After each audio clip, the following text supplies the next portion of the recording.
Bangla first news চ্যানেলে আপনাকে স্বাগত। আপনারা জানেন পশ্চিমবঙ্গে বাবরি মসজিদ তৈরি হচ্ছে। কে তৈরি করছে? হুমায়ুন নামে একজন ব্যক্তি, তার নতুন একটা পার্টি, জনতা উন্নয়ন পার্টি। মুর্শিদাবাদে প্রায় মুসলিম জনবহুল, অর্থাৎ মুসলিম প্রায় 60% আর সনাতনী 35-36%। হুমায়ুন কবির এবার বাবরি মসজিদ তৈরি করবে, কিন্তু কিছু সংখ্যক লোক তারা বাবরের নামে মসজিদ তৈরি করতে দেবে না। বাবর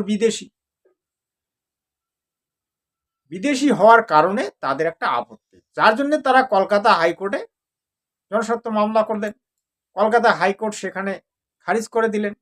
তারপরে আর একটা সংগঠন তারা সুপ্রিম কোর্টে কেস করলেন, সুপ্রিম কোর্ট সেটা খারিজ করে দিলেন।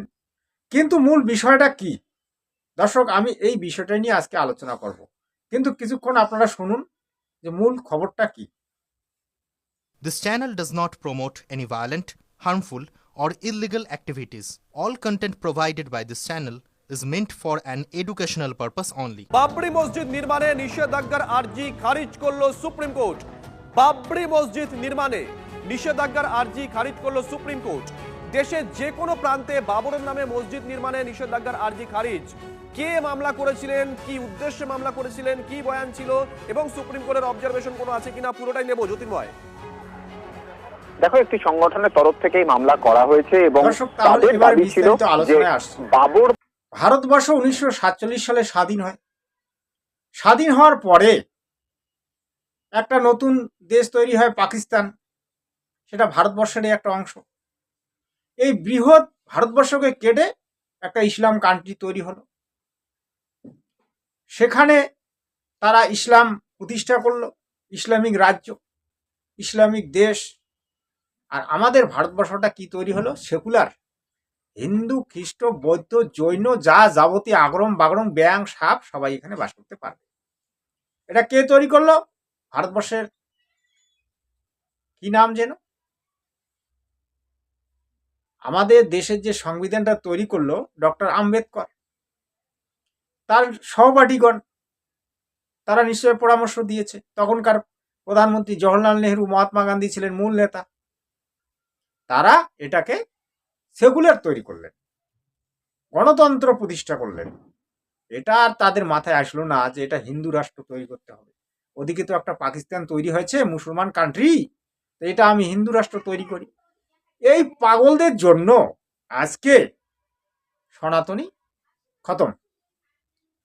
সনাতনী এখানে আছে, হিন্দু এখানে আছে। হিন্দু 80% আছে, মুসলমান 20% আছে। তারপরেও মুসলমানরা সাম্রাজ্য প্রতিষ্ঠা করার জন্য সর্বদাই প্রস্তুত। কিন্তু আমাদের দেশের বোকা সনাতনীরা, মানে বোকা হিন্দুরা, তারা আর বুঝতে পারলো না যে এটা যে আমাদের হিন্দু রাষ্ট্র তৈরি করতে হবে। এবার মোদিজি চিল্লাচ্ছে হিন্দু রাষ্ট্র, হিন্দু রাষ্ট্র, হিন্দু রাষ্ট্র, জয় শ্রীরাম, জয় শ্রীরাম। কিন্তু আজ পর্যন্ত কি পেরেছে এটা হিন্দু রাষ্ট্র তৈরি করতে? সংবিধানটাকে কি চেঞ্জ করতে পেরেছে? পারেনি। তো কে পারবে? পারবে, একজন পারবে, সে এখনো প্রধানমন্ত্রীর গদিতে বসে নাই। সেই ব্যক্তিটা যদি বসে, সে কিন্তু হিন্দু রাষ্ট্র তৈরি করতে পারবে। কিন্তু আরেকটা বিষয় দর্শক, আমি যেটা মূল যেটা খবর আপনাকে দিতে চাই, যে এই যে বাবরি মসজিদ, বাবর নামের যে মসজিদটা, এটা সনাতনীদের একটা আপত্তি যে বাবর নামে মসজিদ তৈরি না করে আপনি অন্য কারো নামে তৈরি করুন, যে এদেশে জন্মগ্রহণ করেছে, যেমন আব্দুল কালাম আজাদ, এরকম আরো মহা মনীষী বা মহা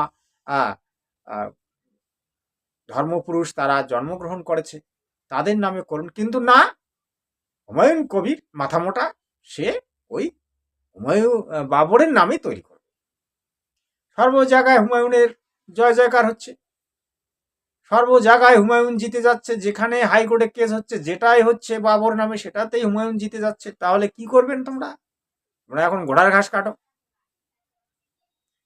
কিন্তু দর্শক, আমি তো আর বলতে পারি না যে বাবরি মসজিদটা বন্ধ হোক। তারপরেও কিন্তু মাঝে মাঝে বলি, তবে আমার কাছে যে সহজ সরল উপায় আছে বাবরি মসজিদটা বন্ধ করার, সেটা যদি কেউ আমার কাছে জানতে চায় কমেন্টের মাধ্যমে, আমি রিপ্লাই দিয়ে দেবো। যদি কেউ জানতে চায় একেবারে সহজ উপায়, একেবারে 1 ঘন্টার মধ্যে বাবরি মসজিদ বন্ধ হয়ে যাবে। করছে ইট গেতেছে হাজার হাজার টাকার বালা বজরি পড়েছে সারিয়ে পড়েছে সিমেন্টের গুদাম তৈরি হয়েছে, তবুও ওখানে বাবরি মসজিদ আর হবেই না। মুসলমানরা নিজেই তৈরি করবে না। সনাতনীদের না ওখানে কিছু বলতে হবে, না ওখানে কিছু করতে হবে। বাবরি মসজিদ আপনারা গুম, স্রেফ 1 ঘন্টার কাজ। সেটা কিন্তু আমি ভিডিওর মাধ্যমে বলতে পারতেছি। সেটা যারা আমার কাছে পরামর্শ নেবে, আমার শান্তি বার্তার চ্যানেলটা ফলো করবেন, সেখানে আমার মোবাইল নাম্বার দেওয়া আছে, সেটাতে আপনি আমাকে কমেন্ট করবেন, আমাকে ফোন করবেন, আমি অবশ্যই সেই পরামর্শটা দেব। যদি কেউ সত্যিকারে বাবরি মসজিদটা বন্ধ করতে চান, একেবারে সহজ সরল উপায়। মুসলমান নিজে করবে না, এখানে আর বাবরি মসজিদ হবে না। কিন্তু একটা বিষয় দর্শক, যেখানে সেকুলার, এই যে সংবিধানটা সেকুলার, সংবিধানটা তৈরি হয়েছে সেকুলার, এখানে না কেউ ধর্মবিরোধী কাজকর্ম করতে পারবে, না কারো ধর্মের প্রতি কেউ আঘাত করতে পারবে, না কারো ধর্মের প্রতি কেউ কোনো অশ্লীলতা করতে পারবে। এটা আমাদের সংবিধান। কিন্তু পশ্চিমবঙ্গে দেখা যাচ্ছে মাঝে মাঝে মুসলমান এলাকাগুলোতে সরস্বতী পূজা বন্ধ, স্কুলে সরস্বতী পূজা করা যাবে না।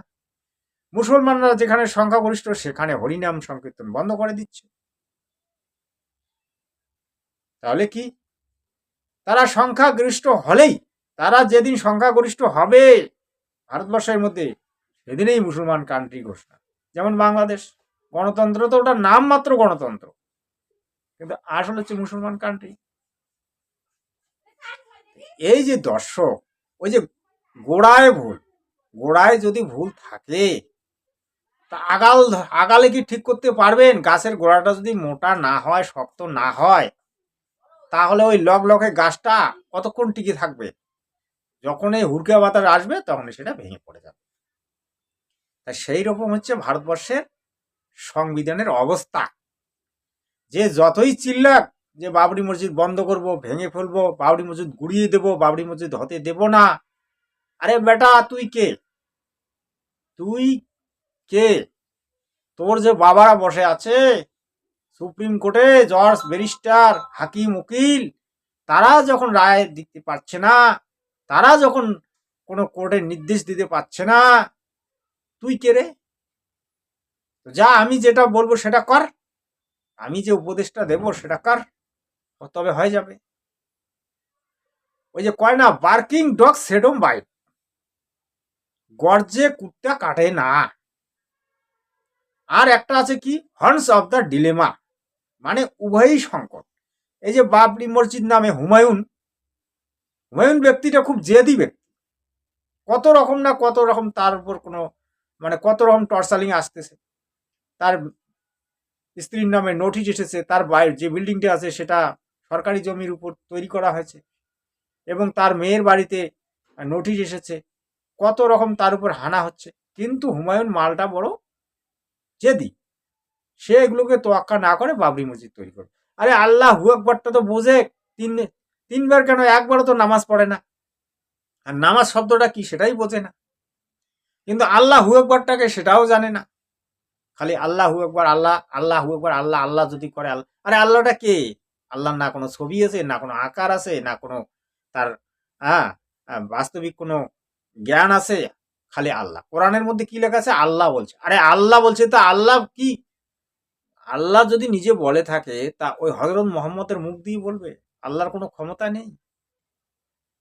তাই এরা না জানে ধর্ম, এরা না জানে আল্লাহর ইবাদত, এরা না জানে আল্লাহ সম্পর্কে কিছু।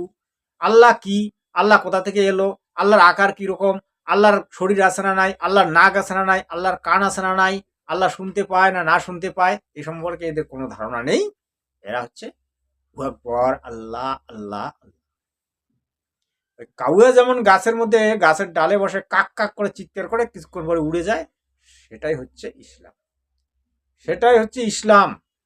এক্স মুসলিম জগতের ভিডিওগুলি শুনবেন, এক্স মুসলিম জগতের ভিডিওগুলি শুনবেন। বাংলাদেশে একজন ব্যক্তি, তিনি ভিডিও তৈরি করেন, তার নাম হচ্ছে মুফতি ইমরান বশির। তার ভিডিওগুলি আপনারা শুনবেন, দেখবেন মুসলমানরা যে কত গুণধর, মুসলমানরা যে কত গুণধর, আর ওই যে হজরত মোহাম্মদ যে কত গুণের গুণী, সেটা তাদের মুখ থেকেই শুনতে পাবেন। হজরত মোহাম্মদ একটা পিশাচ, একটা রাক্ষস, একটা দুর্নীতিপরায়ণ ব্যক্তি, একটা ছাগল, একটা কি যার 40টার মতো বউ, যে 9 বছরের বালিকাকে বিবাহ করে, তার মতো ছাগল লোক আছে? সে কিনা মহান নবী।